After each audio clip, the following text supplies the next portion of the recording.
Thursday comes with beauty and color, and hopefully it is pregnant with promise, with a lot of good stories to tell. Sorry, that will be Friday, the 21st of August. Welcome to your perfect morning starter right here on Channels Television. I am Bukola Koka. And the weekend is here, ladies and gentlemen. Thank you indeed for starting your day with us. I am Kelly Egiga. And I'm Jeffrey. As always, the weekend is not Thursday, it's 21st of August 2026. And we're counting down to the end of the year, and a lot has started playing out already, guys. So, where do we start from? Let's start from what I am very happy this morning. Very happy too. I'm very I wonder happy. if it's for the same reason. Yes, I'm very happy because in July or so, I pleaded, and some of us begged the politicians that please, this election should be about issues. We're tired of leadership or party fights, membership tussle, all of those things. Well, they are great in themselves, but they're not relevant to the rest of Nigerians.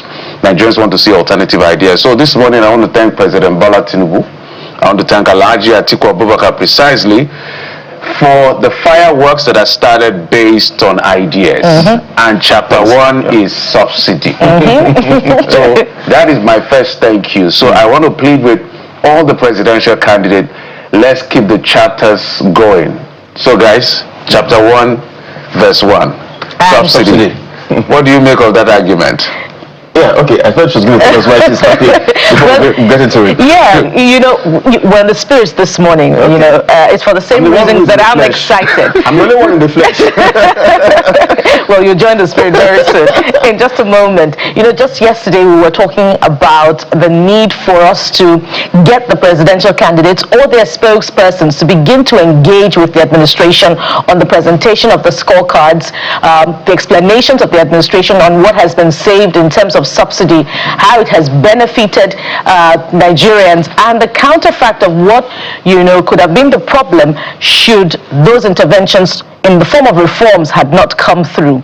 And right there, you know, in an interview, the presidential candidate of the ADC began to speak to subsidy, and he has presented an alternative policy intervention in what he calls the Atiku Economic Recovery Plan. And in that Atiku Economic Recovery Plan, what the candidate of the ADC is promising is not to resurrect the old subsidy regime, but in his words, we will move subsidy from importation to production, from middlemen to Nigerian refineries, and from unverifiable claims to verifiable barrels. The principle, according to Mr. Atiku, is simple. The subsidy will follow the barrel, and under the AERP, qualifying public and private Nigerian refineries would receive domestic crude at a preferential price, subject to strict production, efficiency, transparency, and domestic supply conditions. And amid the, you know, conflict with US, Iran, and Israel, some of the things that came through from our conversation significantly was the need to also provide interventions to cushion the impact of the increasing pump price of petrol. And one of the recommendations that Jeffrey strongly advocated for was for subsidy to go to production, because if subsidy then goes to production, then a significant impact would be felt, you know, in the reduction of the pump price of petrol, however minimal. And this is what is being advocated, seemingly so, by the former vice president and presidential candidate of the ADC. I'm wondering if this is campaign rhetoric, because, you know, they say they govern in prose, but they campaign in poetry. But the president, you know, has countered this and said this is a product, that's the President Bola Tinubu, a product of ignorance of how governance works. Will the, you know, issues be different if Mr. President, or if former Vice President Atiku Abubakar became president and became aware of the facts of what is coming through in terms of oil benchmark as against, you know, what goes to the Federation account, in what is being remitted by the NNPC to the Federation account, you know, would this all be different? Whatever the case is, this is an exciting time to begin to reflect on the differences in the policy interventions provided, by the candidates ahead of the 2027 elections, and what should inform the choices of Nigerians in terms of who to vote in ahead of 2027, guys. Well, I think first of all, I'm trying to look at the exact words Atiku used. He said, if elected, I will bring back the oil subsidy, and whoever stole the money must refund it. I like this part. On paper, it looks good. It looks like, you're going to hold people to account if these monies were stolen, because yesterday we had to ask some of those questions as well. I remember Jeff probing exactly the amount that have been recovered or saved as a result of the removal of fuel subsidy. I like the fact that this looks like it's going to be a campaign where we would focus on issues, but then again there's the part of in terms of antecedents, or if we open the history books, can we look at what you've done in the past to say you would keep you make do with your words? That's also the question some are asking, and some are also asking, perhaps, hope this is not to maybe just make Nigerians to gain that sympathy votes from Nigerians, right? because you know how politicians can be all of a sudden, because before now you had said that we're going to remove fuel subsidy. In fact, all three of you in the last elections, whether Mr. Peter Obi, whether Atiku Abubakar, and the man who would eventually make that very bold decision to remove fuel subsidy, you all said we're going to take fuel subsidy. But all of a sudden you're saying, you know what, you would restore it and then hold those who are responsible or who stole those monies to account. So on paper it looks good, but I'm a bit maybe worried as to if our politicians sometimes make do, because there are things that the current president promised Nigerians. In fact, there's one that he said that if he does not do it, Nigerians should remove him. I think about, is it electricity now? Yes, the electricity. So promises. We make these promises. Politicians, you always make these promises to Nigerians. But 4 years down the line, by the time you inherit or you come into power, all we'll begin to hear is excuses. You will use 4 years and leave the blame of the previous administration. You will say, oh, you inherited this and all of that. So we're happy that this is coming on board, but we hope that if indeed you have the chance, you will make do with your words. I understand we have Mr. President's reply ready. Let's take a listen to that, and Jeff will be here with his analysis. I saw one of my opponents now say he will go back to subsidy.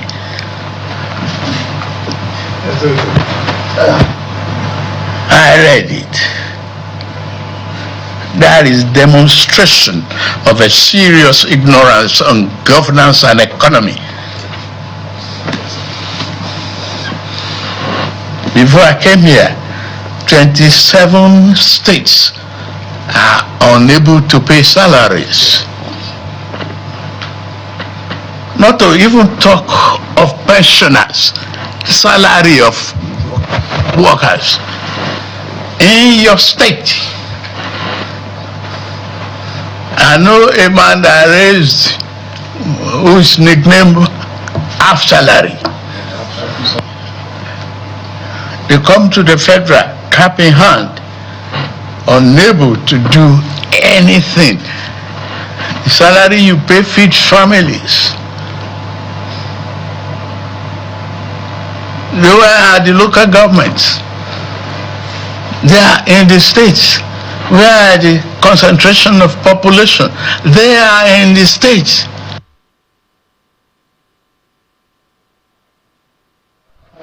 All right. Well, there you go, Mr. President, replying Alhaji Atiku Abubakar.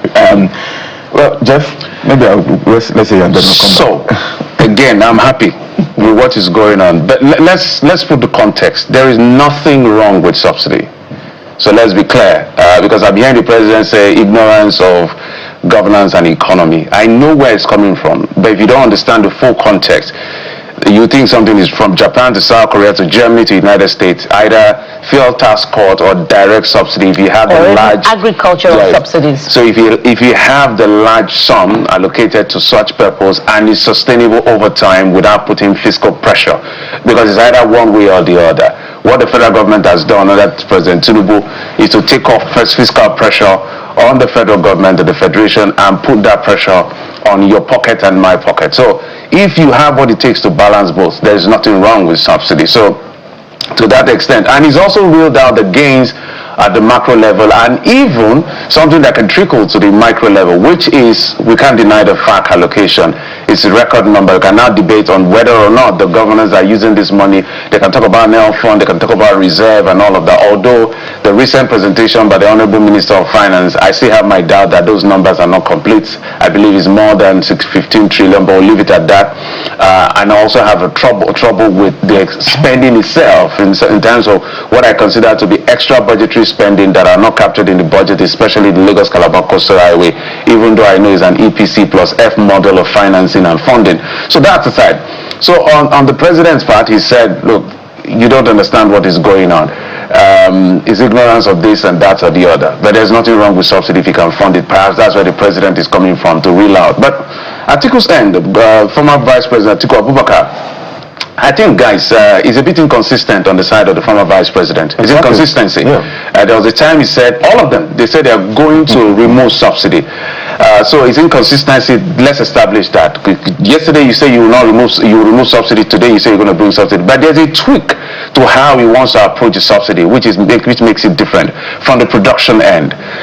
Whether it's because he says he's going to remove the subsidy or bring subsidy through production and cap the price, and he's going to look at what the fiscal numbers are telling him to be able to go in that direction, and he promises transparency. But I would like, when we are presenting these kinds of things as presidential candidates, I like him to model it with numbers, so we look at it.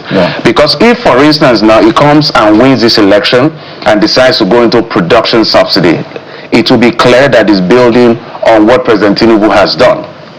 Let's establish that, because President Tinubu's administration moved the reserve from what it was to where it is, and all the macroeconomic numbers that were the downswing under the former President Muhammadu Buhari.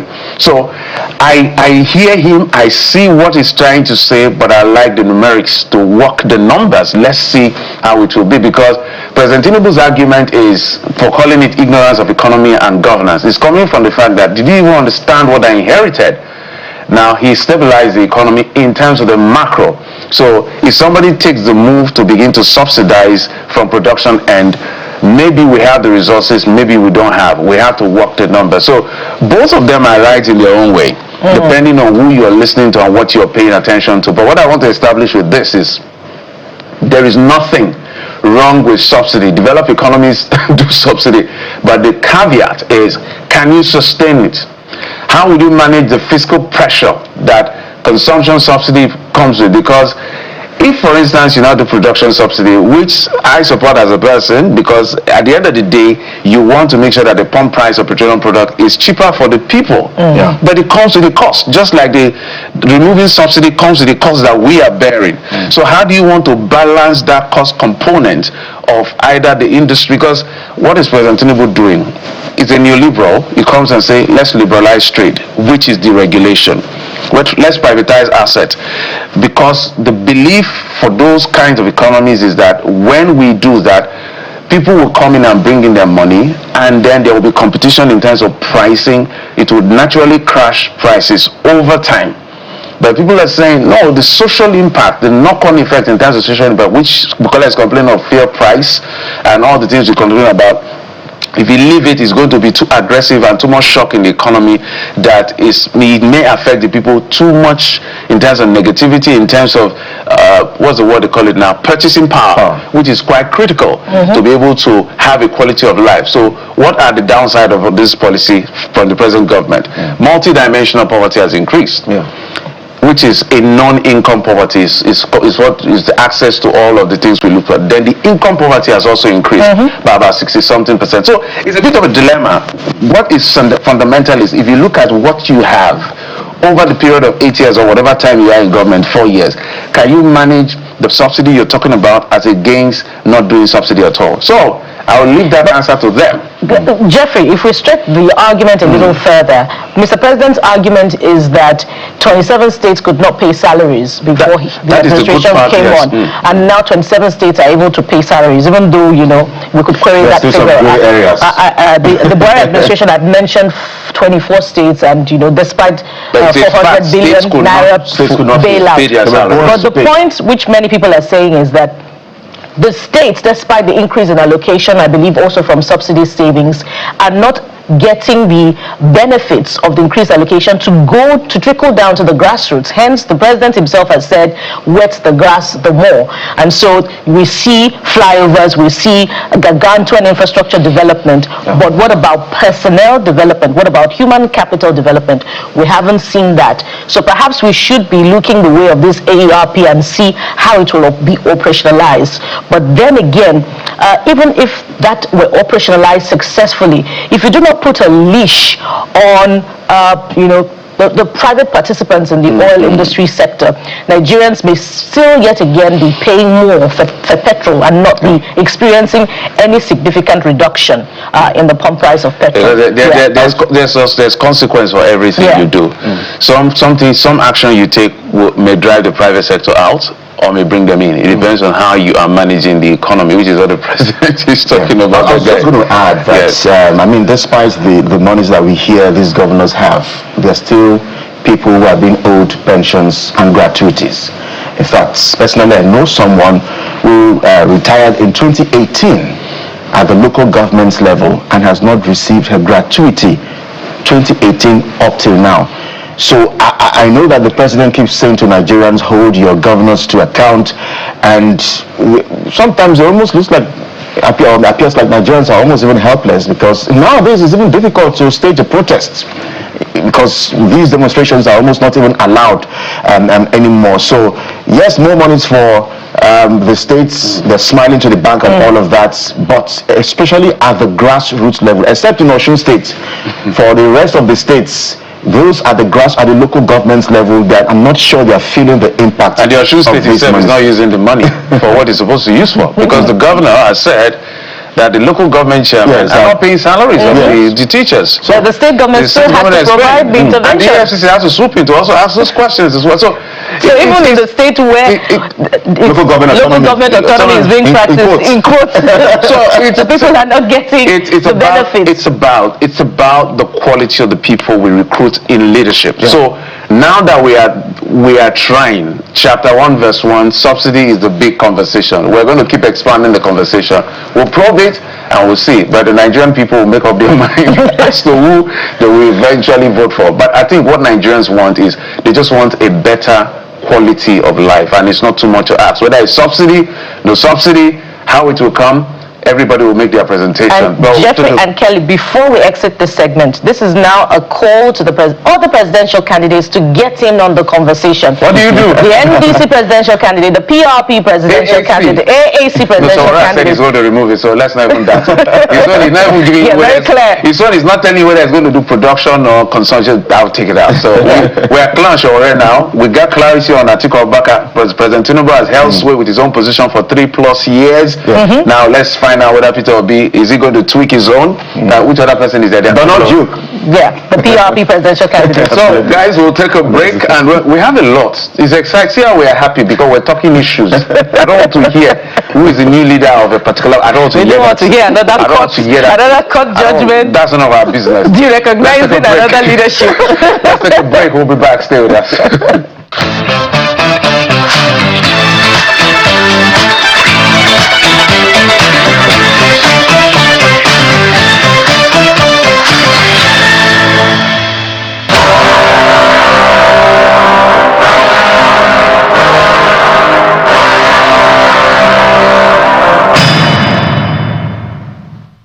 Welcome back. It's still the morning brief right here on Channels Television. Let's get right into the papers. And Mr. Dayo Akitobi, journalist and our public affairs analyst, joins us live in the studio. Mr. Akitobi, good morning, sir. Very good morning. Are you excited? For the same reasons as we all are this morning. I'm excited because it's Friday. even though thank God it's Monday person, I tell you the advantage of Friday. Yeah. We get to leave the tie at home. And I've discovered that when I don't wear that tie, my analysis is more discerning. I suspect the tie is not allowing oxygen to get to my brain. So I have to take off my tie, right? Mr. Akitobi, tie or no tie, you're always on point. I don't want to believe that. So, subsidy or no subsidy? Atiku and Tinubu. Anything that will bring the price of fuel at the pump down is what Nigerians want. We don't care about the esoteric language and the statistics and the economy and governance and politics and all the brickbats they are throwing. We don't care.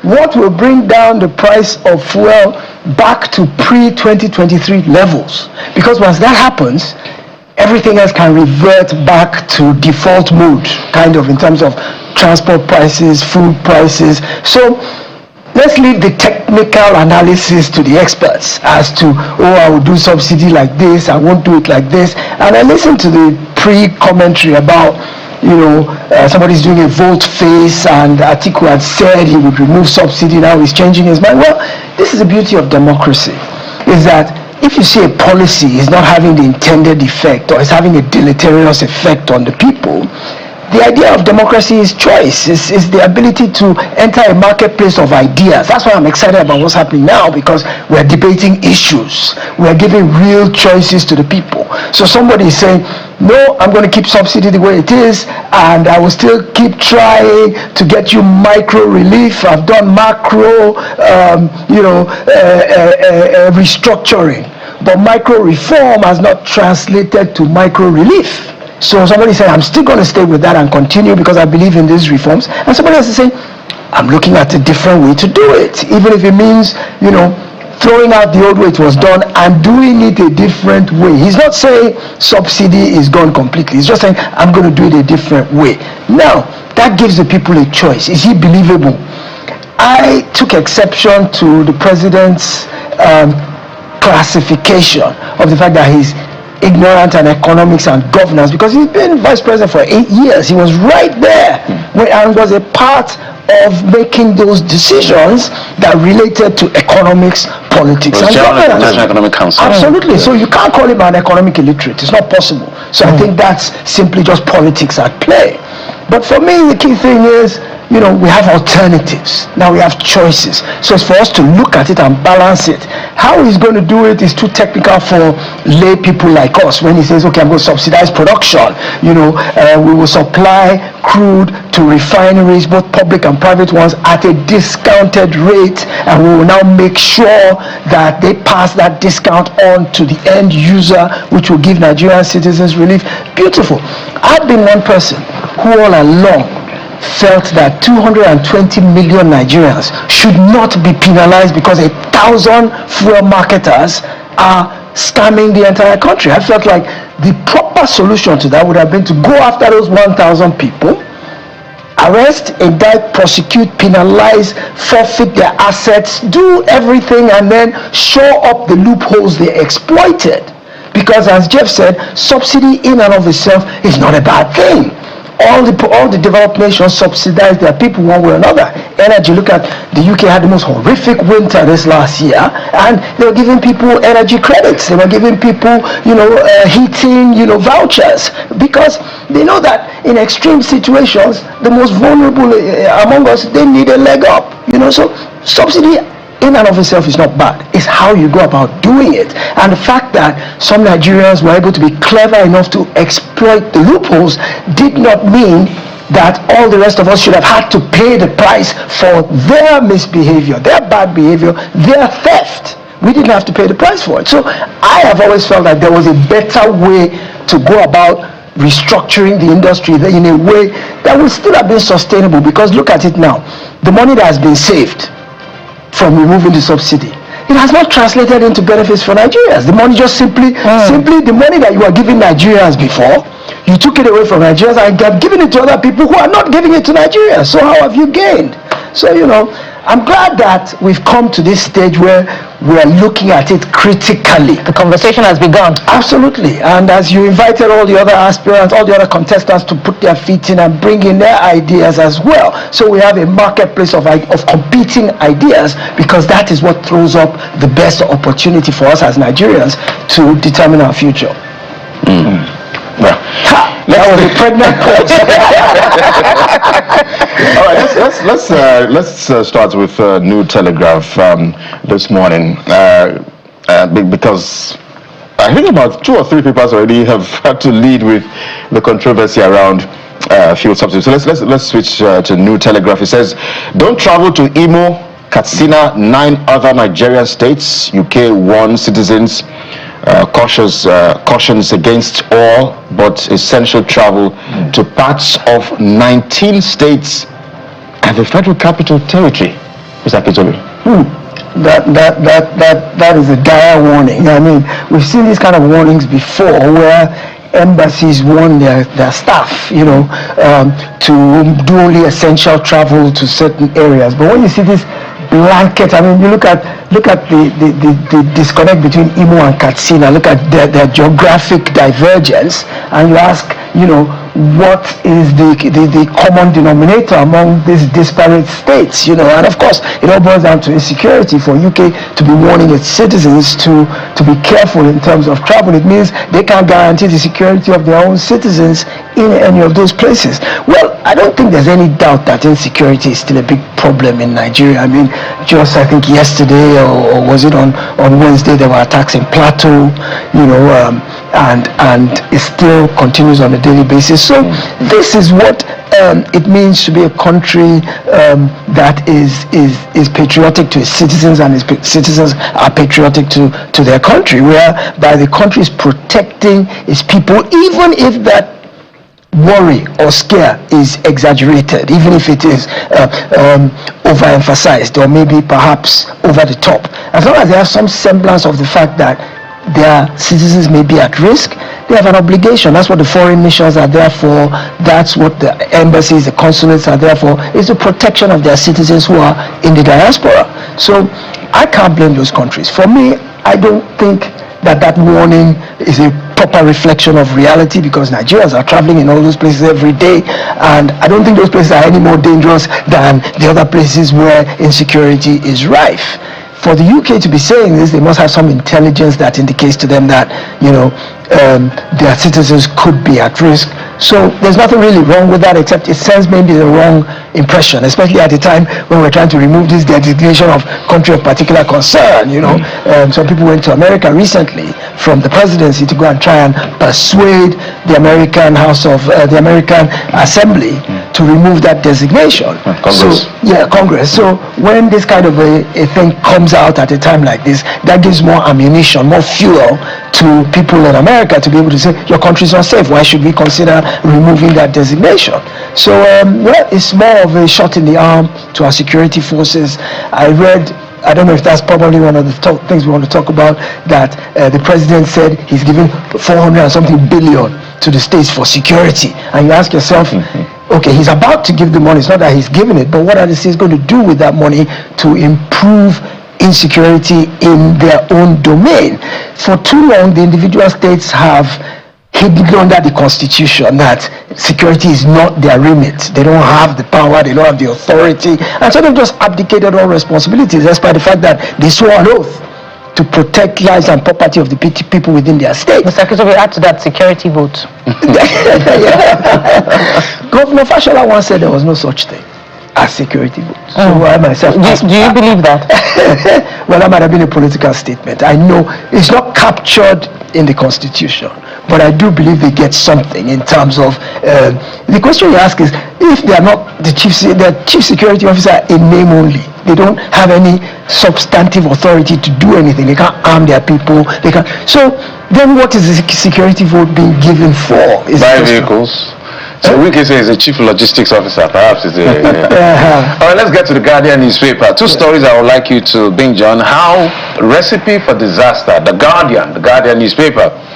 Recipe for disaster, how poor regulation on hygienic practices worsen food safety crisis. The Guardian newspaper, if we could go to the Guardian, how poor regulation on hygienic practices worsen food safety crisis. And Mr. Kitobi, this is important because what we ingest, what we eat is critical these days. The Guardian newspaper, guys. There's a story just beneath it I would like you to talk to as well in the same breath. APC stakeholders group trade blame in Ashok Guba poll aftermath. So APC, I heard somebody say that the APC is going through the progressive period of grief.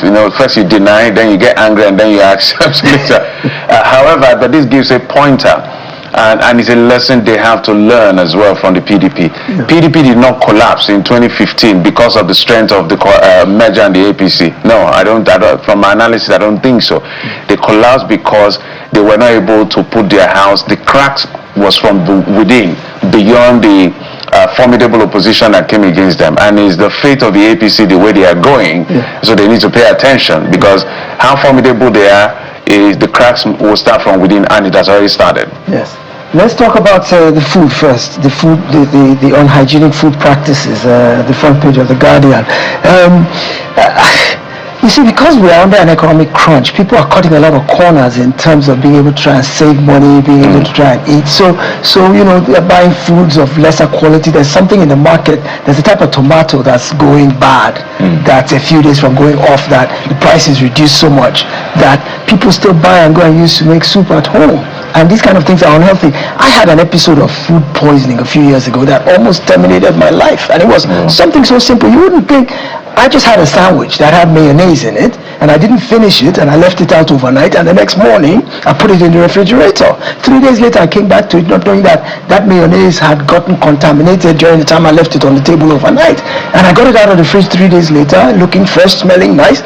I ate it. Boy, I landed in hospital with the worst case of food poisoning, and people actually die from this thing. We underestimate what contaminated food can do in terms of health and fitness. So economic crisis has led to people cutting the kind of corners where things like even power. The fact that power is epileptic means that things you preserve in the refrigerator no longer have the kind of cooling ability to be able to keep them fresh and preserved. Then there's also the trucks that are bringing things from the north. The roads are bad, there are checkpoints, there's insecurity. By the time they get here, half of the produce has gone bad. So our regulators need to pay more attention to the quality of food. I mean, I saw Lagos do something recently called a market hub. And I imagine that in these kind of government-sponsored outlets, that the quality of food will be monitored very well. But at the end of the day, it's still up to us to police what we put inside ourselves. We are what we eat. That is the truth. Now, going back to the issue of the APC in Osun, they made a couple of classic blunders that I see, and that if they don't resolve them very quickly, they could snowball into an internal implosion. The day the APC lost Osun election was the day they began with the imposition of candidates at the primary. That was the day it went, because there are so many disgruntled and aggrieved insiders. The biggest and most formidable one being Iyola Omisore, and you could see the outcome of him being sidelined in the results in Ife, which you see what Adeleke was able to score in Ife. Sachibola Bashiru, the secretary of the NWC as well. Yes. Who could also pick the ticket as well. Absolutely. So they left quite lost his polling units.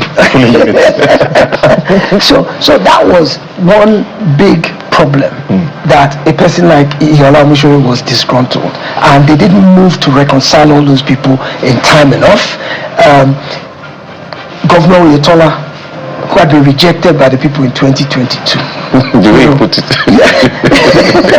Absolutely, that's the truth. But he seemed to have supported the candidate Oyebamiji and insisted on that person being the one who was put forward by the party, to the chagrin of everybody else, And then let's also remember that Governor Adeleke himself tried to go to the APC. They rejected him.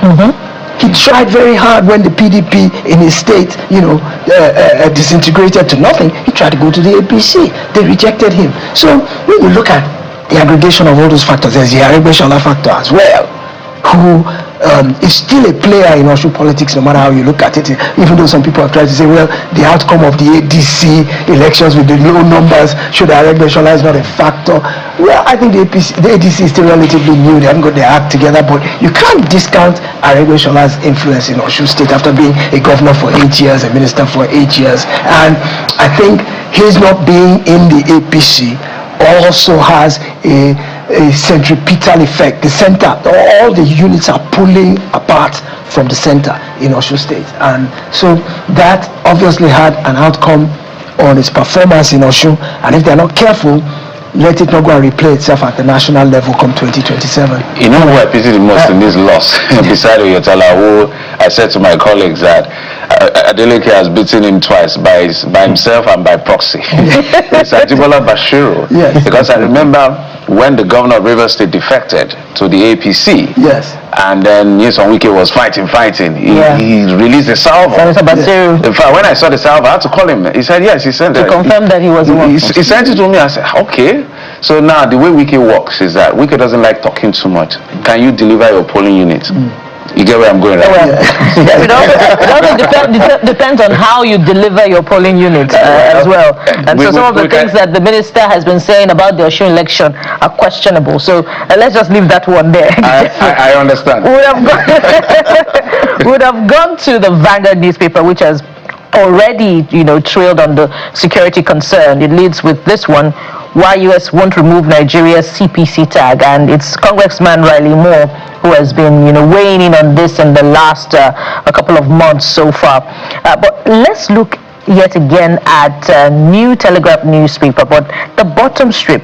I'd like you to weigh in on this story. 2027, Okorocha sues INEC APC over Imo West Senatorial District.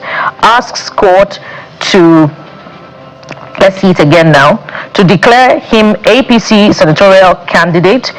We're ready for battle of ideas in Imo East. And he says he was one that won that Imo West Senatorial District election, but INEC published the name of the governor. Well, is Senator Okorocha himself, innocent of what he's accusing the Imo governor of? He's been a two-term governor himself, and we know that the Imo governor's tenure is expiring on January 18, by which time the elections would have been concluded, yet he wants to go to the Senate. 2028 rather. Yes, indeed. Well, obviously the Senate has become a retirement haven for our governors. Otherwise, why would someone who still has almost a whole year on his tenure as governor be putting in to want to go to the Senate? I guess by then he's done 7 years as governor. He's achieved everything he wants to. He's now looking for his retirement home, and he realizes that if he doesn't do it now and sacrifice that 1 year, then there's little or no chance for him to get at least during that tenure of the Senate. So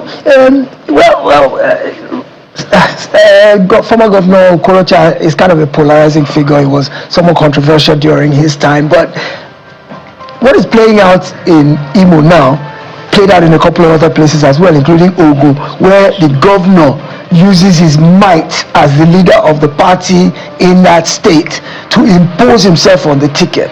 Matter of fact, in Ogun State again, that is happening now with Governor Abiodun and with former Governor Daniel. But even before that, at the end of the tenure of Governor Amosu, Senator Larry Tejuosho had that seat and wanted to go for a re-election, and Senator Amosu just stood up and said, I want that seat, and I, as the leader of the party, and Senator Tejuosho put his hands up and stepped down for him, because that is the way the party is structured. The leaders are the ones who dictate the tune, and everybody else must march in lockstep. So once the governor has his eye on that seat, forget it. Rochas Okorocha is claiming that the seat should be his. He won the primary. His governor and the leader of the party in the state says, I want that seat. So he's gone to court to go and fight for it. I'm not sure he can prevail. We'll see how it happens, because at the end of the day, I think that we don't separate politics and governance in our own democracy, which is causing a bit of tension. I don't think it is right that the most senior official in the party in the state becomes automatically the leader of the party.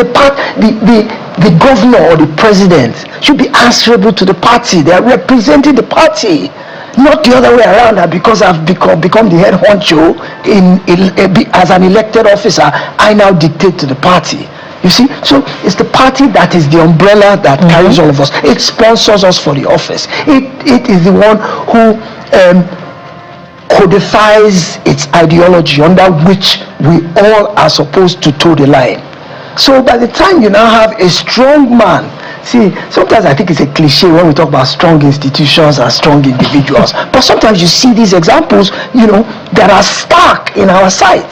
So this dichotomy you're seeing now, whereby governors are railroading their way into Senate seats despite a legitimate primary bid or a legitimate interest being expressed, but not being allowed to be interrogated through the primary process, which I think is what Okorocha is fighting for now. He says, we went through a primary, I won, how can the governor now come and claim the seat simply because he's the leader of the party in the state? So maybe it's good we go to court and let the court decide so that once and for all we can put that it's still about failure of institution within parties. Because who funds the party, there is a chairman That of determines. the party. The chairman of the party is the person who funds So it. what would it take us to get to that level of strong institutions in actual fact and indeed? Well, we'll leave that. Thank you very much. That one is above my pay grade.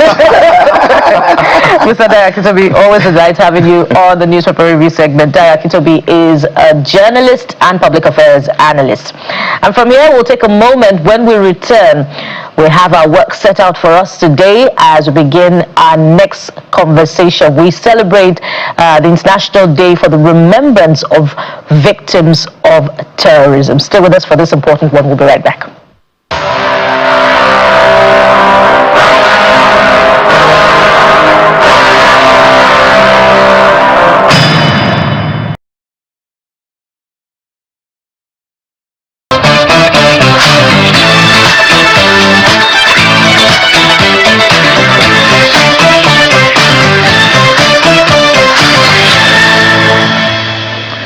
Welcome back. As part of the day to mark International Day of Remembrance for Victims of Terrorism, we're mainstreaming conversations around persons who have been victims of one form of terrorism or the other. And today we have on the program an author as well as a governance advocate. She's a survivor.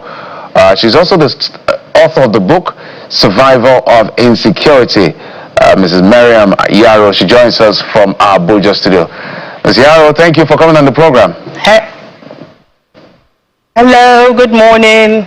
Good morning and welcome to the name of the book is Taking a Bullet for the State. Oh, it was right. launched in July this year. Oh, Taking a Bullet for the State. Thank you. So I think that's a good... Yes.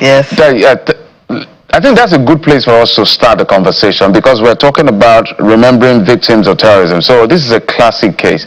So let's walk back on your story. What really happened? Let's use this as a build-up to the broader conversation.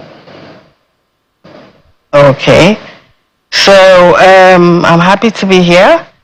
And on the 24th of January, 2024, I was shot while on duty. I was actually heading from my state on official assignment to meet with investors. My experience of surviving an attack changed the understanding of public service and security completely. It made me become an advocate of development, peace, and security. But it also brought me closer to the WPS, which is the Women, Peace, and Security Agenda. So I realized that, when you've gone through this, there are two options. Either you go quiet or you face it head on, and which is what I did, and decided to document my experience by writing a book and lending my voice as a victim of insecurity. Yes, I know you work with it. So if you don't mind, which ministry did you work? Are you working with? If you're still there, What assignment were you going for? If you want to share that with us, and tell us exactly, because you've just you just given us an overview, a bit more descriptive, if you don't mind. If it's not going to trigger anything, yes. So I was formerly the MD of Zamfara Investment and Property Development. So I was tasked with the responsibility of wooing investors to come to the state. So obviously I have to actually travel to, various places, especially Abuja, the federal capital, to meet with investors, convince them, and try and get them to come to the state to invest. So I was actually rushing to come to Abuja on that particular day to meet with some investors. I was actually in the middle of a conversation with an investor when I got shot. And I was like, I'll call you back, I just got shot. And they were really shocked, and they kept following up. We turned around and headed back to Gusau, which is the capital of Zamfara, where I had the bullet removed from my shoulder. Madam Yaro, so that road, the Abuja Gusau Road or the Abuja Kaduna Road, brings a lot of memories for those who ply that axis. I wonder if you still travel by road, and what kind of memories do you have for every time you are perhaps compelled to go through that route? Amazingly, I wasn't deterred. It took me 2 months to heal completely, for the wound to close. I came back to Abuja and for it to heal, but going on that road, I was not deterred because I was determined to actually deliver on my assignments. But luckily, at a stage, the government also provided security to escort staff traveling back and forth on that road. But honestly, government still needs to do a lot about insecurity. That alone is not sufficient. Speaking of what government needs to do more about security, is Zamfara, where you worked, still has a lot of insecurity concerns. As a matter of fact, months after the 2023 elections, lawmakers expressed concern, that if nothing drastic was done, the capital itself would be overrun by bandits. So what for you, from where you stand as someone who has worked in government, is the missing link between the seeming inability of the governors to provide intervention in the matter of insecurity and the state of affairs that we find ourselves? Sorry, I missed that. The last part. What did you say? What is responsible for the seeming inability of governments at the subnationals to provide, decisive intervention in the area of insecurity? I think all the agencies need to work together. It's not about blaming this person, this organization or this agency or that. They actually need to come in together collectively with the traditional rulers and citizens, understand what is really going on, and also put in basic amenities and look for how to really eradicate poverty. I think that's another thing. When you have certain things in place, people are deterred from looking for unnecessary money. I think when you can reduce poverty, create jobs for people, amenities are available, all these things will definitely go down. But we have to, it's a collective thing. We all have to put hands together. I know that you talk about good governance, and let's explore some of the things you wrote in that book as far as your experience is concerned. So I always like to break it in two parts. The one part of the government, which we always talk about. Talk to us about the part of the citizen in being part of this, what one of my colleagues will call uniting against terror, because terrorism is against all of us. We can do the political banter, disagree to agree, and all the things we do in between.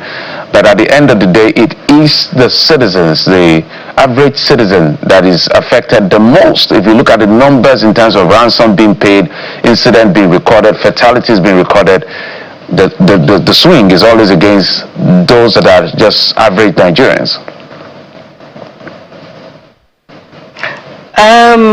Well, in the book, what I did was I actually tied it more towards the WPS. So as a woman, I made more emphasis towards, because women they detect or sense insecurity early. All these,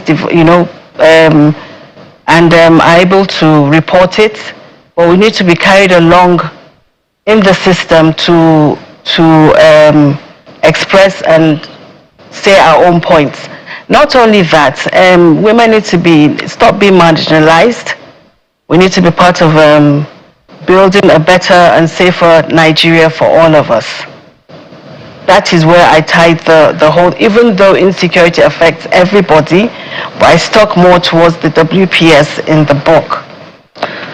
So let me also find out the title of the book. I just want to touch the book, and then generally, you said taking a bullet for the state. Is it because you were in civil service, that's why you captioned it that way, or there's another reason why the caption had to be taking a bullet for the state? It's a literal translation. Okay. In the line of duty, taking a bullet for the state. When I started the job, I never in my life thought that, that will happen, but it was interesting. But the good thing, I was not deterred. That's what I'm happy about. And I think victims should also pick something from this. They shouldn't feel isolated. They should be able to talk, come out and express themselves. And we should also be able to give support, so that people overcome. It's not the initial relief that really matters. It's how you rehabilitate someone and get them to get their dignity back, especially those that were taken to the bush. I was lucky. I was shot and escaped, so we need to rehabilitate them, get their dignity back and get their sense of livelihood back. Well, you could have turned the other way around, Mariam. How grateful are you for life? Exactly. Every day I wake up, I thank God for life. Every single day. Yeah. I'm grateful to God. You have mentioned, rehabilitation. You have mentioned the fact that people need to perhaps return to dignity. I think that's a big concern personally for me, because the governor of Borno State, for instance, Professor Babagana Zulum, some months back ordered that the IDP camps in Bama, Goza, and Muna asked that the internally displaced persons there return to their communities. But again, if you refer to recent events, for instance, in Kebbi, Sokoto states, where about 20 or 24, 23 persons were killed, attacked, in Kaduna State as well, in Plateau State, in Mangu. Paint a picture for us. Are you really concerned about the fact that these persons were forced to leave the IDP camps, which perhaps looks a bit more secured, compared to go back to their communities? I think living in IDPs is actually not ideal. It's safe for first-hand rescuing. They settle down, try and get themselves, but they need to go back to normal life. IDP is not a normal life. And it's breeding a lot of things that we don't really need.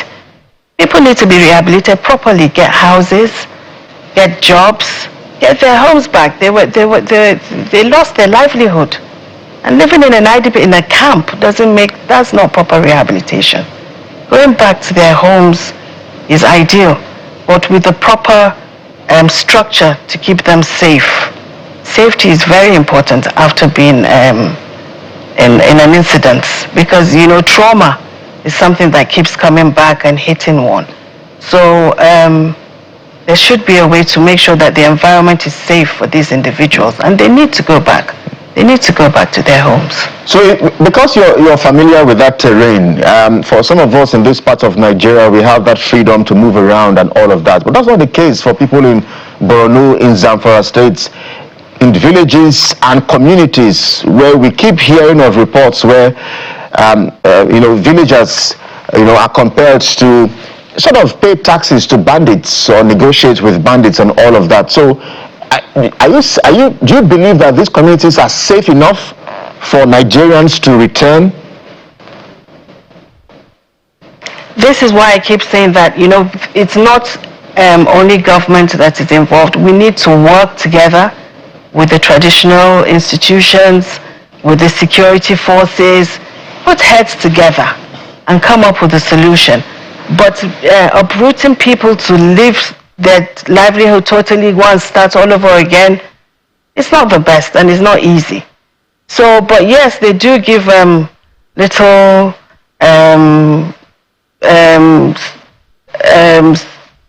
tokens to the bandits, to be able to retain their homes. So which means that they too know who the bandits are. So actually, we need to put heads together to make sure this thing, and they do have informants and they know the informants. So it's just they need protection to be able to bring out these informants and tell us what is really going on. And we will all work together. The government, the security agencies put heads together, the traditional institutions, we put heads together and, work on it. So, it's like a chain. It's from the top, you work down and you're giving the directives and we work together. They know who these people are. So they need to do something about it. We can't continue living like this. It doesn't make sense. Okay, your advocacy is for collaboration between government, security agencies, at other levels, traditional institutions. But what about what is at the doorstep of state governments as well? The non-kinetic approach to tackling banditry, kidnapping, and insurgency.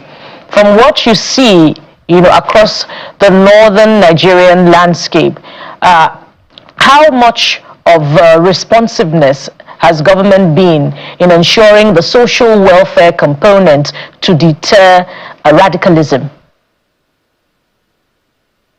That's why I said we really need to work together. First of all, you need to create jobs. You need to help people have a sense of livelihood.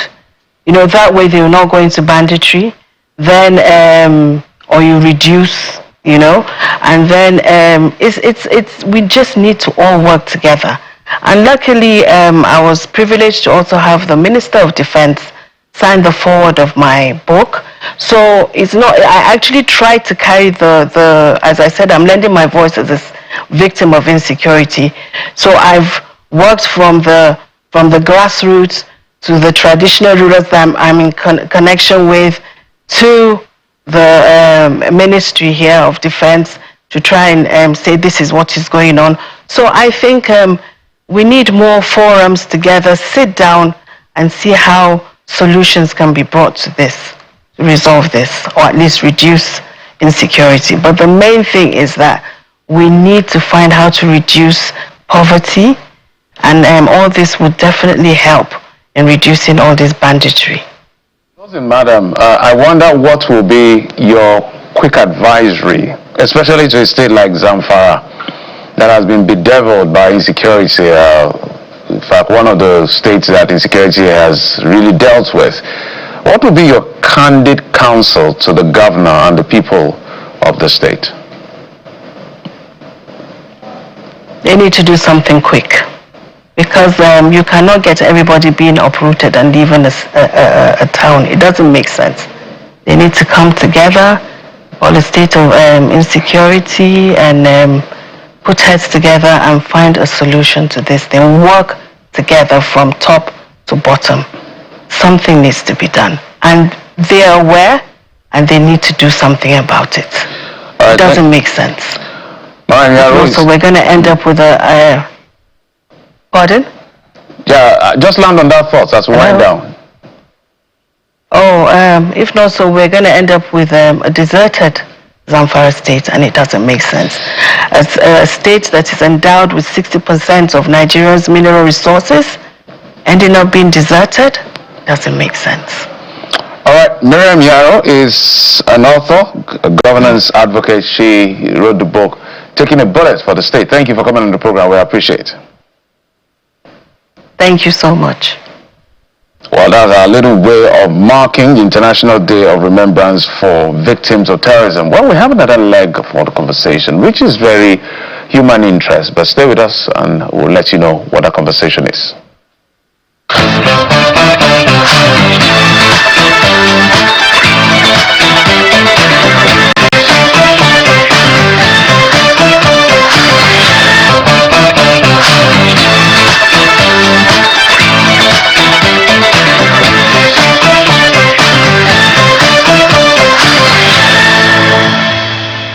Welcome back. It's still the morning brief right here on Channels Television. And we began the program by exploring the differences between Mr. President and his opponent in the ADC on policy intervention, subsidy or no subsidy.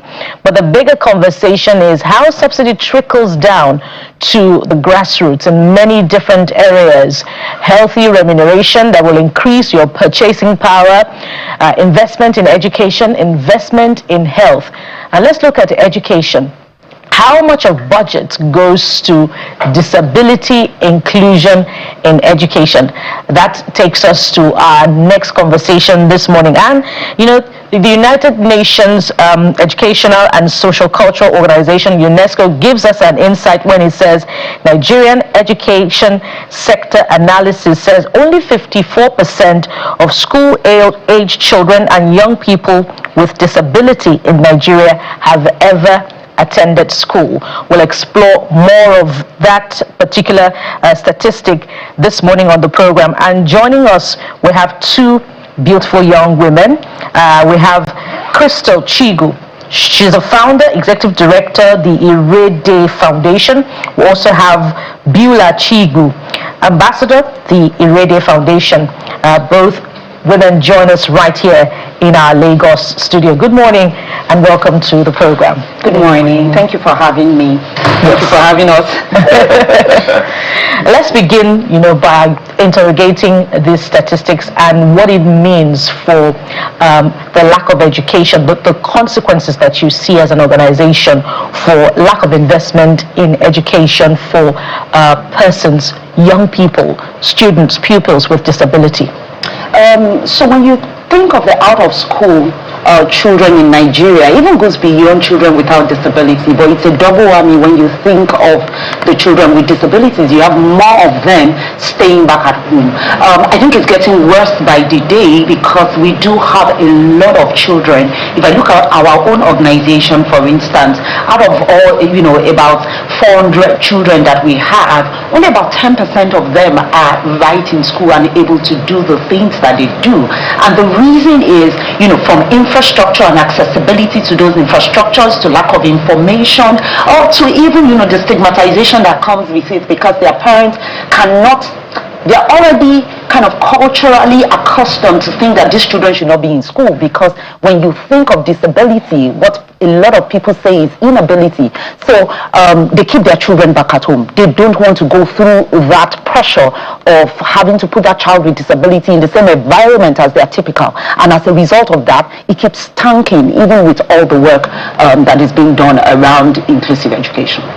We'll look at the level of acceptance, by schools generally of children with disability, for those who even have the opportunity to go in the first place. But let me come to you, Beulah. How do you see that this type of exclusion in society, how does it affect young people with disability mentally, psychologically, when they do not get an opportunity for education, for good education? I would say the less and less disability inclusion in the education sector is, the worse it is for the minds of the people, of the kids or children with disabilities, because the less representation you see, the more you begin to see education and schooling as an impossibility. So it ruins the mindset. I was speaking to a group of kids, teenagers with disabilities, on self-awareness and self-inclusion, and only 2 out of a 10 people class were in school. And only two, and it broke my heart. And then I was speaking about self-awareness in the school, And they were like, we can go to school. Like, it was genuinely a question that was posed to me. And I was speaking and I was like, yes, you can go to school, you can be whoever you want to be. And they had genuinely never had that sentiment for themselves. And so it ruins their self-esteem, it ruins their mental health. They don't have hopes and dreams of their own, and it's sad. Well, it's great that we're having this conversation. And by the way, you have an incredible name, Beulah. Thank you. But I want to begin my conversation with you, Beulah, because have you suffered some sort of marginalization in your experience? I know you're here with mommy. But talk to us. Give us a first-hand, perhaps stigma that you have experienced, as you know, for someone who has some sort of deformity. Jesus, I just finished high school. Well, I just finished my A-level, so I'm trying to go through my years of schooling in Nigeria. I would say there's this one distinct memory of in high school, early high school, like junior work times, and sometimes in the Harmattan season, my leg gets flaky because dryness and stuff. So I had blisters and I couldn't walk. And I asked my fellow classmates to let the nurse in the school know that I was having blisters and that I wouldn't be able to come out of my hostel. I wasn't even asking for anything extra. And she was like, yeah, that's fine. And normal boarding school, you have to be up by 7, you have to be out by 7:30. And then in the middle of, like, in the 5-minute period it took for them to come back and tell me, yeah, she said it's fine, she sent another person to tell me to get people to carry me out of the hostel. Okay, so I was carried out. And then on my way out of the hostel, I was accosted and she started to yell at me and tell me that I'm being a burden to the school and this is not a special school and I should tell my mommy to take me home. Not only that, but she made them leave me outside, immobile, in front of the dining hall. All my juniors, my seniors, my teachers, everybody walked and went to school and looked at me as a spectacle, and she left me there. Wow. Until a teacher, my school counselor at the time, was looking for me and was told what had happened. And then she came and took me into the sick bay and all the things. But even the people that are charged with care for persons with disabilities within the school, they're not really good at their jobs. So that is an example. And that day, I wanted to leave school. I genuinely didn't want to go to school. I was going to tell my mom, hello, can we go to a special school? And I felt like what she was saying was true. And experiences like that will break you. I cried so much that day, and I don't even cry. I'm happy you're saying this now and you're smiling. It means that it's behind you. Yeah. But I wonder, perhaps when she brought that story to you, did you ever consider maybe taking her to a special school? How does it feel as a mother raising a child who has that burden, that form of physical challenge? I think first, I will never take her out of that school. I see it as a point of advocacy and a point to drive home my point. Because like every other child, school fees was paid. And the school said they were inclusive. And that's, kind of brings out a different side of me. Not only because Beulah is my daughter, but it brings it out every time a parent at the foundation is coming and telling me that they are going through that. So basically what I do is I go to the school, I quote the law, I start working towards it. And inclusive education is not about having a special school where some certain people go to. In fact, one of the things that I tell people is when it comes to inclusion, we're not going to have a different market for people with disabilities or have a different organization that houses just people with disabilities. So I see it as a point of advocacy. And so when she came home and gave me this story, the first thing I told her is you're going to go back to that school. You're going to show them that you have abilities and you can live your life. Absolutely. I also engaged the school authorities and also helps them to understand why it's important for them to have some sort of training and making sure that people do know what they need to do. And that's why, as an organization, especially for children, because I think you can mold and, the minds of kids the way you want it to be, we came up with comic books that make the champions, as we call them, and persons with disabilities be the superheroes, so you can see them from a different light and also continue to show their ability. So it's work that needs to be done. It's currently ongoing. There's a lot of advocacy happening in pocket of places. I think the work that she did over the last 2 weekends talking to the teenagers was, bringing advocacy to them, helping them to understand that they can have an education. It just really takes a parent to put that child in class. It takes the government to ensure that the schools, are fit for these children. It ensures that we have the right kind of budget in place to ensure that we can care for them, because some of these children with disabilities might not be able to walk into their classroom. They might need a carer. They might need, a different kind of understanding. So I really think it's work that needs to be done, and so that's how I really approach it.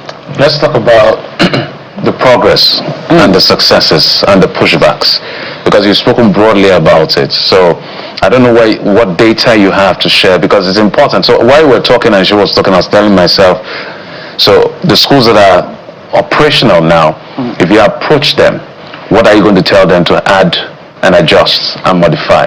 If someone is coming to you and say, I want to start a school for the purpose of inclusion, what are you going to say? Add this, add that, and the other. Because this is first part, create awareness. Second is to educate. So let's stay with the education part. Okay, so the first thing that I would say is there is a law in the country that helps everyone so there are policies, but as a people we have a law. So the first thing is ensuring, just like you have safeguarding policies in place for school, child protection policy, to ensure that the school has something that has to do. So we educate them to let them know that there is a policy on how you treat children with disabilities. The second thing is to have them train their carers, the teachers, and help everyone to be aware. You will be shocked at how many people don't even understand what it is at all that disability is about. And that's why when we get into schools with the comic books, it's not even just the children, it's the teachers asking questions and saying, oh, we never knew that this was possible. I never knew that a child with albinism cannot see the board like every other child. And so what I need to do is probably have that child sit in front. Or when I'm allowing people to go and play outside, if it's very sunny, I need to keep this child or give the child an umbrella, or ensure that this child has their sunscreen. So all of those things are trainings that can happen for teachers so that they are equipped. Just the same way they're learning mathematics and being able to train these children, in the same vein, they have the right curriculum that helps them to work with children with disabilities. Just a moment. Because, in addition to, because we're going to come to her, in addition to that, as you were talking, I'm thinking about, would it be the same for communities as well?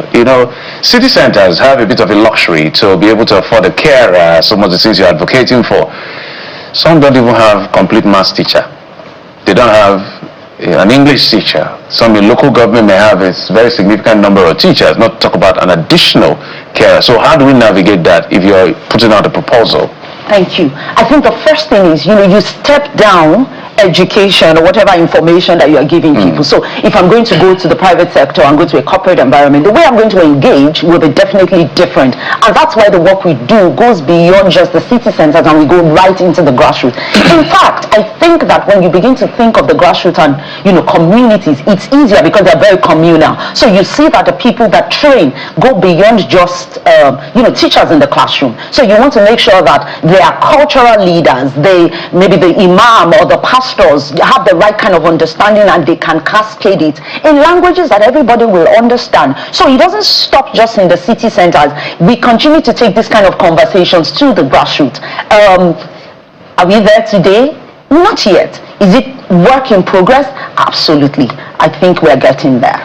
Earlier I was talking about, what your findings would be in your interactions with schools on the needs of special children, physically challenged children. Perhaps I should bring this to Beulah, who has interacted with teenagers whom you say a lot of them are unable to go to school. Only 2 out of 10, quoting from your figures. What do they tell you about their parents' experiences? Is it finances? Is it that they approach the schools and they reject them? Depending on the day and depending on the person. Financing is a big issue for people with disabilities that want to go to school. If today, personally, me, Bila Chibu, as educated and as far gone as I am, if I didn't have a prosthetic limb, I am not going to school. There are other options. There's crutches, there's a wheelchair. I personally would not use crutches. I don't like it. My mommy knows. There's no way. If I don't have a leg, I'm not going to school. Because most schools don't have ramps.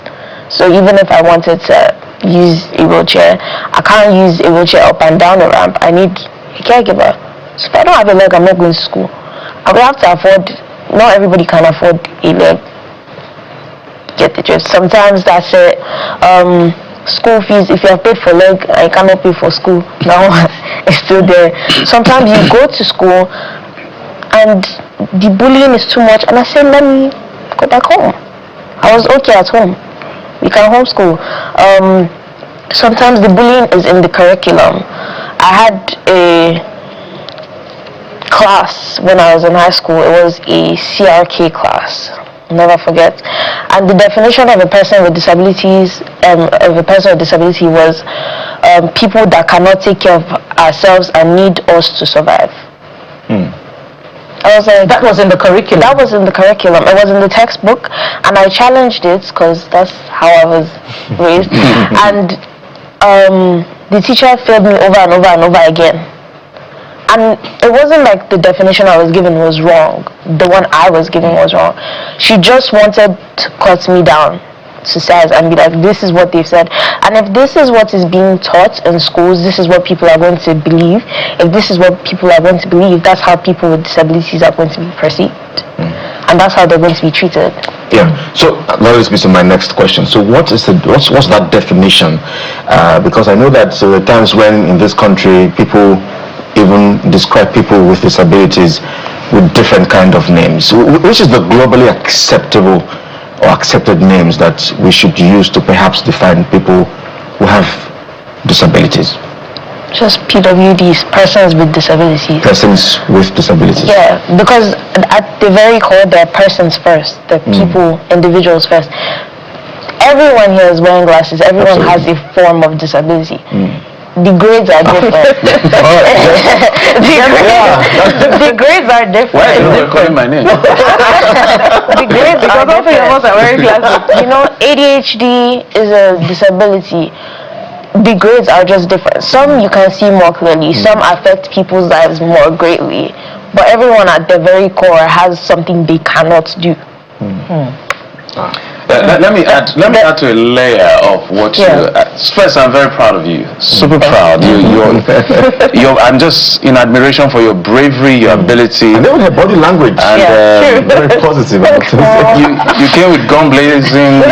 So but not so like. So the point I want to make here, just to add to your string of ammunition in terms of fighting your cause, is that you're talking about constitutional issues. Section 16 is one of the portions of the Constitution I like to quote. Subsection 2, I'll read what it says. The state shall direct its policy towards ensuring, listen up, D, that suitable and adequate shelter, suitable and adequate food, reasonable national minimum living wage, old age care and pensions, unemployment, sick benefits and welfare of the disabled are provided for all citizens. So it's within your right to make a demand on the state to factor you in all its affairs. Is that clear? So, but talk to us. You are this bold. The people that are not as bold as you within your sphere, how are you trying to influence them? Because somebody may not be as articulate as you are. Because I just feel like you need to infect a lot more people. It will make the world a better place, if you get my drift. I don't know if I can talk about this yet because it's not. No, whatever I can talk about, leave it. But I think building communities that open and forums that open up the minds of people. The reason I am this bold and this articulate is because of my support system. Your mom. Had to. For my support system, I have great parents. So the parents, the caregivers, the first points of contact, they need to be educated. I spoke to a family, to the kids last week, and she didn't know what disability she had. She was 13. And I was giving a seminar on disability, and I'm like, okay, does everyone know what they have? And she's like, what I have? Girl, I don't have nothing. I was like, you have cerebral palsy. I'm like, so what do you tell people when they ask you why you're in a wheelchair? And she said, God will help me to stand and walk one day. I'm like, you need to be okay and like, no, okay, this is an issue that I have. How do we move on? And so the parents and the caregivers need to get to a point. And so you can help the child once you've accepted it. So good support system from your parents, your family around you. I have really good friends. And some of the friends were bad when I met them. And you constantly advocate for yourself and make it clear. So things like this help. If we fixed up the curricula within whatever religious context, but basically fixing up the community so it's even easier. Sometimes I am not this articulate. Sometimes I am way more afraid. Sometimes I don't want to get out of bed. Sometimes I don't want to be the girl with the disability. And that's okay for people to want. But also, it's a personal thing. If you get to the point where you're tired of being treated like crap, you speak up. Amazing fire that you carry there, and many more persons with different grades of disability need to be infected with it. Now, prior to this conversation, I did a check on budget allocated to disability or what you call inclusion education, and it is really sad to find that, and this is a recent document, an analysis of budget documents from all 6 Southwest states for fiscal years 2022 to 2025 found that financial planning for inclusive education only began in earnest in 2023, 5 years after the Disability Act came into effect, and a lot of subnationals are either allocating 0.1% to disability inclusion or nothing at all. Now, as an advocate, what are the consequences of this particular, insignificant allocation to disability inclusion? And I really want to know, what are the pushbacks that you get in your advocacy to get physically challenged children admitted into schools properly?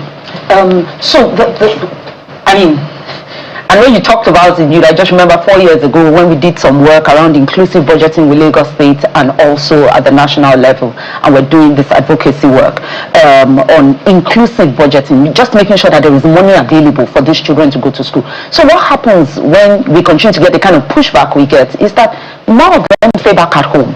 One of the things that happen with disability is the cost of managing the disability in itself is a lot. So a lot of parents cannot afford it. An average Nigerian cannot afford to take care of their child. So when you need to make a choice, the choice really doesn't come to education. It's let this child even survive.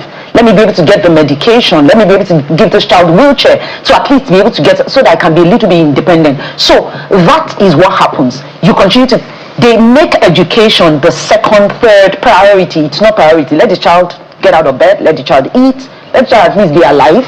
Then we can start thinking of school. So we'll continue to have such cases because, they need to make a choice. And a lot of times the choice that fails is education. What are the barriers we face?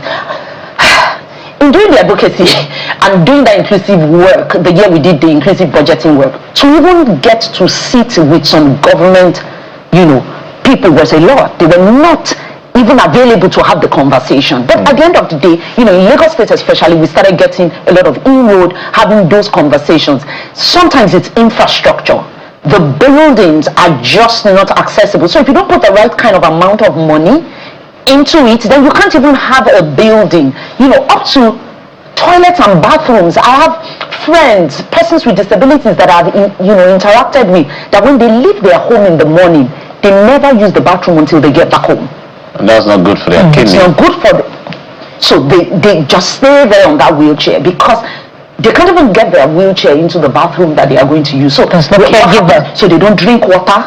They just stay in that wheelchair. And you see a lot of those children. Some schools will even say, no, you have your money. They will say, we cannot take you. I remember a private school that I had to go to, like I wrote them, told them about the law, and had to, because they refused to take the boy because it said his classroom was going to be upstairs and they can't afford to bring the classroom downstairs just for his sake. So because of that boy was not going to be in school, even though his parents could afford him being in that particular school. And because it was closer home, they preferred to take that. So I think it's just multi-layered, looking at all the challenges that really do exist. And instructive for policy intervention from state government. We're wrapping up now, but I can't resist it. Beulah, what is your counter definition for a person with disability in response to your teacher? Such a long time ago. A person with a disability is someone that has some form of a physical deformity that needs to be managed. I'd like to add, needs to be loved. Thank you so much. Thank you so much, Crystal Chibu, founder, executive director, the Radio Foundation, and amazing Beulah Chibu, ambassador. Super amazing. Let's add that. Super amazing. The Radio Foundation. Amazing mom, amazing daughter. Thank you so much for coming on the program. Amazing father. Him too. Yeah, he's not here, but amazing father, please. Shout out to your father. Yes, we'll take a moment now. When we return, we'll bring the last leg of our conversation for today. Stay with the Morning Brief. We'll be right back.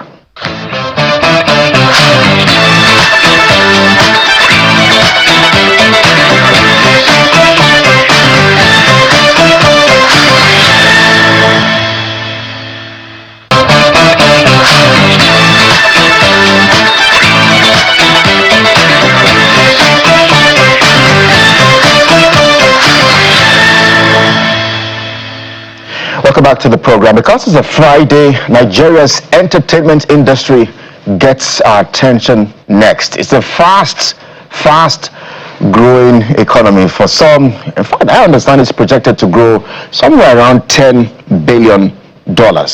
Let's explore all of this, plus some of the gossips and fights with someone who is in that space. Shola Bamidele is the CEO, creative director, Loom Rooms. He joins us live on the program. I like that. Loom Rooms. Good morning, Nigeria. Good morning, everybody. Yeah. So you see your company, for instance, like it's a talent management company. So you identify and then you manage. Yes, we identify, we harness. We basically, at the moment, we are based in Alimosho, particularly Egbeda. And we put out a call for creators across everything. It's not just one. It's not just the music. It's not just music. It's not just music. It's music. It's movies. It's filmmaking. It's production. It's voiceover. It's pretty much everything. It's art. It's pretty much everything. Creativity. All right. That's all. I have one dream that someday I'm going to feature one of your movies. I claim it. What's that space like right now? Especially when you look at how the economy is, there's, the inflationary pressures and all of that. What's the space like? Well, one thing I've learned from at least just paying attention to all the interviews that you've had so far from there and to Beulah is the problem of infrastructure. And it's not just about the buildings, it's about the processes, it's about the documentation, it's about the protection of intellectual properties, it's about pretty much looking out for the young ones, because it's not necessarily the young ones, because I believe everyone is a creative, right? I always say something. I say an Agbero is more accurate than the Google Maps. So like, if we can, honestly, Can you go back that again? An Agbero is more accurate than the Google Map. Literally, where Google Map will not take you to do that. So it's like, literally, how can we now create institutions out of everyone? How is it that we create this feeling of finding joy in what you do? Yeah. So it's a very huge industry, and you've outlined all of those components under your Loom room, the areas within your jurisdiction. What are the opportunities within this ecosystem for someone who is watching? You could even take music alone and give us, a line item of the opportunities that abound, or movies alone. What are the different jobs within that creative sector? At the moment, I know that some of my creatives, Lumens is going to be here by tomorrow. I have my videographer, he's now writing music, he's producing. I have an 11-year-old coming for summer coaching, and he has produced like 2 songs. I have, what's it called now? A producer who has produced with likes of the Marvels and Fave.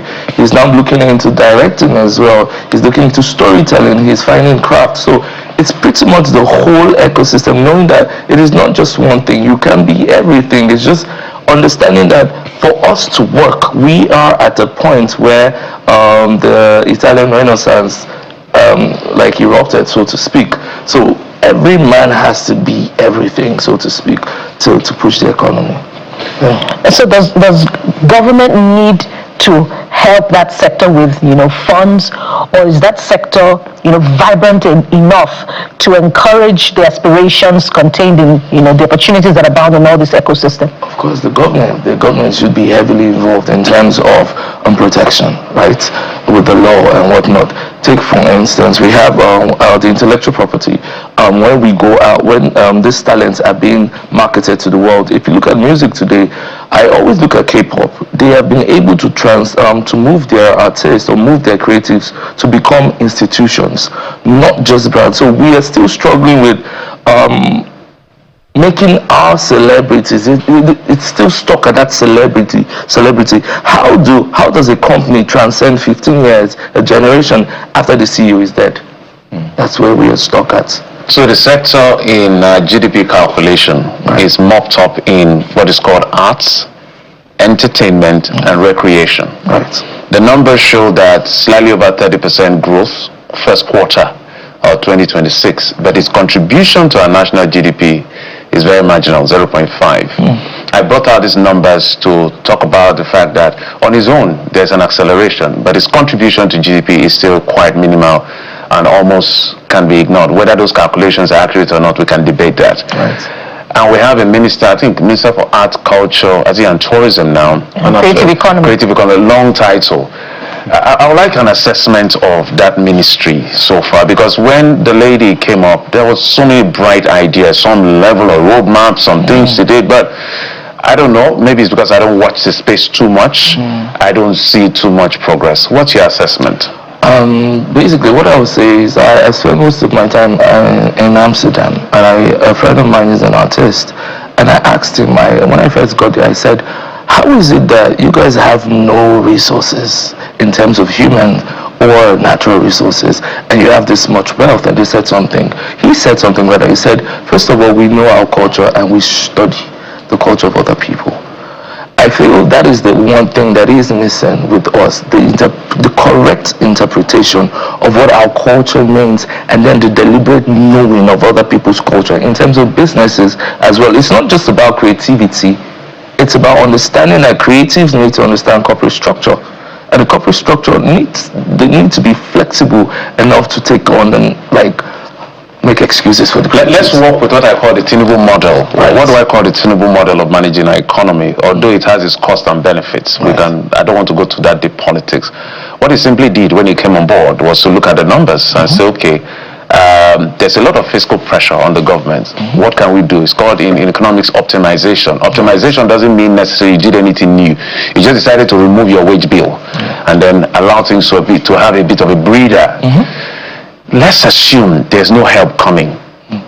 for the entertainment industry in Nigeria. They've made their points. They built from ground zero to where we are now. We're even factoring them in GDP. But we need to upscale. We need to take it on that level. What should we do?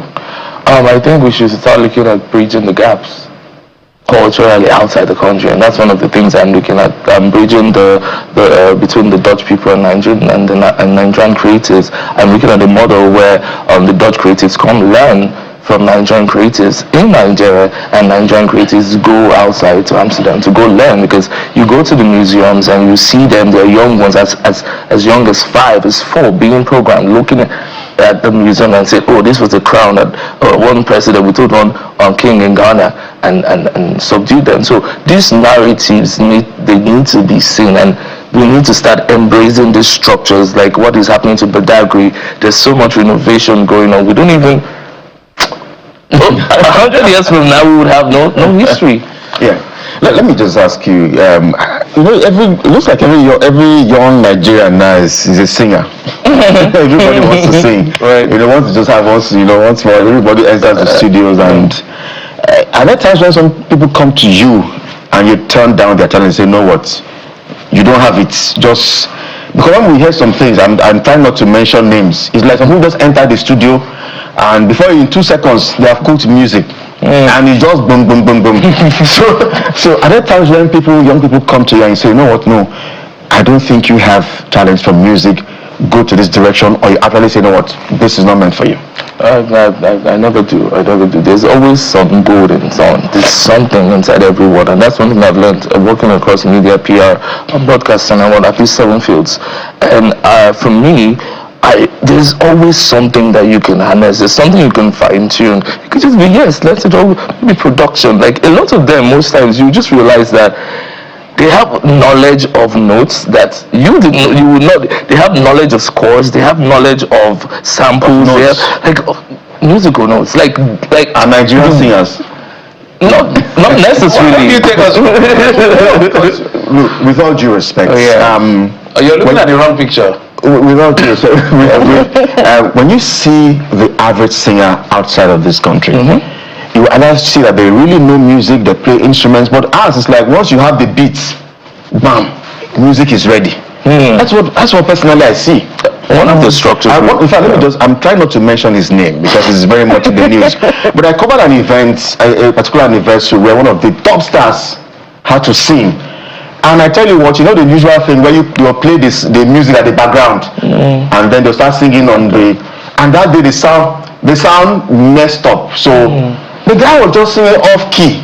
I'm not going to because it's very clearly in the news. I'm not going to mention. But I was singing off key day, And again, you need to understand that even like the greatest of stars have off-key days. It's not just it's not particular to anyone, and Rihanna does sometimes.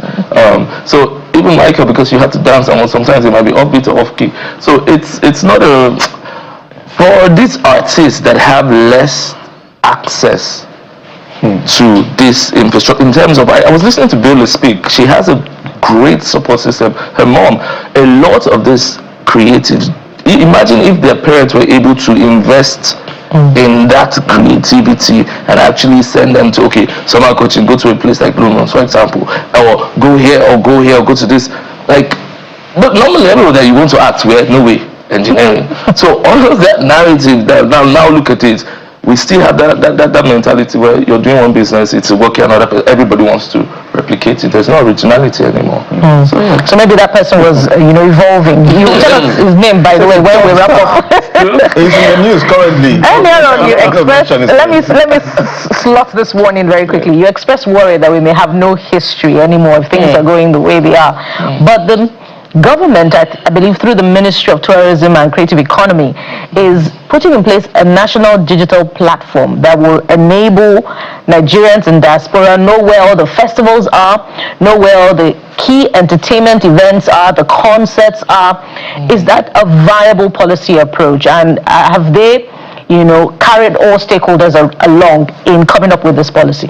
I feel this is one of many. Right? When I talk about this, our history, when I go outside the country, I'm very big on architecture. I believe buildings have characters. like you can look at a building and tell its history and say, oh, this looks like, I was in Malta one and I was like, oh, this looks like Lagos. It looks like it's Aleko. And then I researched and found out about the colonization with the British and whatnot. So you can now find a common ground. Now imagine where there is no, like, what is happening to, there's so much renovation going on. At some point it will be like it's make-believe. So in as much as we're building with digital and going digital, where are the structures, the physical structures that you can see and say, oh wow, this is where my grandmother was coming from. This is where my grandfather was coming from. That is what I mean by knowing your own culture before studying another person's. Well, we have to leave it here. I wish we would throw in more questions, but we have to go now because there's so many controversies in that your sector. The P-Square brothers still fighting themselves. And for those of you who are talent managers, they say sometimes you guys sign contracts and hide some things. And when the artist now blows, you now remind them that no, see the contract. But let's leave it here. Shola Bamidele is the CEO, Creative Director of Loom Rooms. Well done to you and all the best. God bless you. Thank you very much. Well, this is the morning brief. Let's take a moment. When we come back, we get to perhaps one of my favorite segments on the show, Trends. We get to see what you are talking about and the videos you're clicking and seeing. We're back in just a moment. Please stay with us.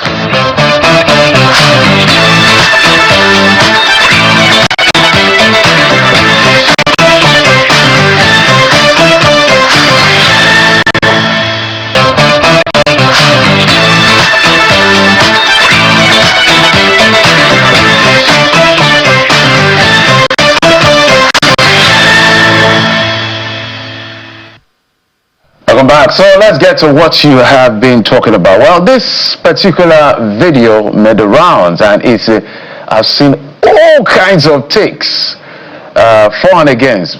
So what am I talking about? Just watch. Okay. Good morning, Tony. Tony. I said good morning, Tony. Okay, no, you won't call me Tony. I'm not those people. You call me Mr. Lumelu or Theory. You won't call me Tony or Chairman. That is, I don't subscribe to that kind of Oyibo life, okay? All right. Good morning, Mr. Lumelu. So my question is, how do you know if you have to keep going? I'm trying Just calm down. The African in you just woke up. So she's. Let's give her the benefit of that. She's young. I don't want to go into things that are on my mind. So that she will use the process to learn. But two things bother me, guys, on this particular video. Is not the fact that she was told by a would-be employer to say, okay, this is a different cultural space. I know in the banking sector there's a way we address ourselves, but given where I am and where you are, the appropriate thing to do is to do it like this. I did not hear, so apologies, and then go on. She just jumped. That speaks to a lot of training at home. It's a clear sense of lack of social intelligence. But I hope she will learn, because some people say, I think the video popped up, they were saying Mr. Lumelu had a conversation, I think, with a journalist, and the person called him Mr. That's a journalist. I can call him Mr. Tony. Do you understand? I won't even call him Mr. Tony. I will even call him Mr. Lumelu. That's how we're meant to address, even in the media, out of respect. So that's not the whole concept of people distinguish, not because anything, it's just because how they should be addressed. His Excellency. That's how it works. So it's just lack of social intelligence. I don't want to join to be too hard on her, because if my African parent comes out in me, it's going to be tough. But I hope she learns, guys. Yeah. Kelly, you want to go first? I'm trying to look for the Yoruba term to say "my blue." Like I don't know if I'm saying it correctly. But I think Mr. Lumelu too. I mean, such a humble person. I didn't see him in that light, but how he was able to calmly correct her. Even when, Mr. Lumelu, when you're telling her to even refer to you as TOE self, you're referring to your boss as, I mean, so I like the fact that he was able to correct her and say, you know what, this is what you should say, and all of that. But I think the young people, I know that we're young, we're vibrant, we're energetic, we're Gen Z, but guys, come on, we cannot throw away our values. We are people who have values, who have identity, who have culture. Well, I have read a reaction from the AAC presidential candidate to this particular one, criticizing Mr. Elumelu for being hypocritical and saying that he would accept such if it was, done by a young person from the West. That's the West. That's the West. I beg to disagree. I have watched a video by the great poet, in which we found the great poet Maya Angelou, who was addressed by her name by a very young person, a very old video, and she took exception to that particular reference to her name by a young person, Maya, and corrected her, to address her with more respect. You could argue that, Maya Angelou is an African American of African descent, and perhaps, it's a transference of African culture, but that is the West as well. We recall not so long ago when a reporter referred to a senior journalist by his name on national television, and he took exceptions to that. We must understand our cultural context. Even as journalists, where we have, we refer to each other by first names. When we have a senior one on the panel, we go by initials. And so, it is a culture, a lack of understanding of cultural context. And so, we must adjust. Yeah. So we'll do two videos in one so that we'll run with time. So first was the visit of the victorious governor of Osun State, Mr. Ademola Adeleke. He visited the president, and that's why the president responded to Atiku Abubakar. And also Davido, because after he left here, he himself and Davido and the rest went to see Nyesom Wike, and Davido said something to Nyesom. So if we can play those videos back to back.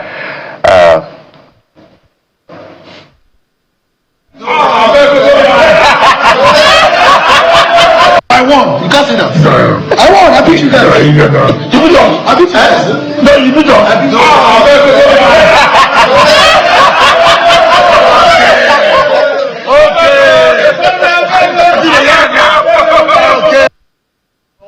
What I'm about to say now is exclusive to Nigerians. You know the way they allege that some people control certain sector. So he has gone to see the executive. Now he's going to see, because some people say he has gone to see the judiciary. Oh my God. It's just because of the relationship the Honorable Minister has with the judiciary. He's a lawyer, and some of the things he's done, people have criticized him that can influence the mindset of the lawyers. But that's why the boys were saying, I better go, because there's still if those guys go to court, anything can happen. Anything can happen, because it's not over yet. It's not over yet. Really, but beyond what could happen in the courts, I think this is evidence of the dynamics of our unique political culture, where the establishment interacts with the opposition in such a way that you now wonder if there are any defining lines of differences in their political ideologies and disposition. Don't forget what got us here in the first place. The federal might deployed by the APC very powerful federal might. Very powerful federal might. And the comments of the Minister of the FCT, after that election, which was very controversial. Yet we see a visit by Davido and the Accord Party delegation, his uncle, to the Minister of the FCT. It's an anticlimax, if you ask me. It makes you wonder, what exactly is happening. Shouldn't they be taking reservations, about the actions deployed by the APC government? Politics, there are no permanent friends, no permanent foes or enemies. You need to understand. That's a classical example of it. I heard some people say, why did he go visit the president after federal might? Guys, the first problem with young people is that I need to understand where you are. Yeah. If you don't understand, you keep making the same mistake. This is Nigeria. What else do we have to do? Yeah, we have a video of Lagosians scooping diesel. Not again. And it's really disappointing. It's PMS, not diesel. PMS? Yes. Are you sure? We understand it's PMS. PMS, okay. So we're not quite sure which part of Lagos this is, but this is in Lagos, and this is very disturbing. Despite our continuing advocacy, particularly on Channels Television, day and night, about the dangers of this particular action, petrol is highly inflammable, and anything could happen at this scene, and it could result in monumental loss of life. And so, what is the cost, of this as against the cost of the lives of these individuals who are doing this? How much are they going to make from a jerry can of petrol scooped compared to the consequences? I think the government The media, we have tried. I think we've tried as channels. It's part of the things we do as our promo. We have to have it in different languages. We did it in the major languages just to drive home the point. But people just don't listen. But we don't wish anybody bad, evil or ill. But those products are highly inflammable. It just takes a little spark and everybody will be barbecued. But it may not happen. Thank you for your time and company as always. Enjoy your weekend. I'm Jeffrey Uzama. The Sunrise team is set for you already. We'll be back again on Monday. Do have yourselves a wonderful weekend. I'm Bukola Koka. The weekend is here. If you have to drink anything while driving, it absolutely has to be water. Shout out to the guys at the back end. I'm Kelly Egiga.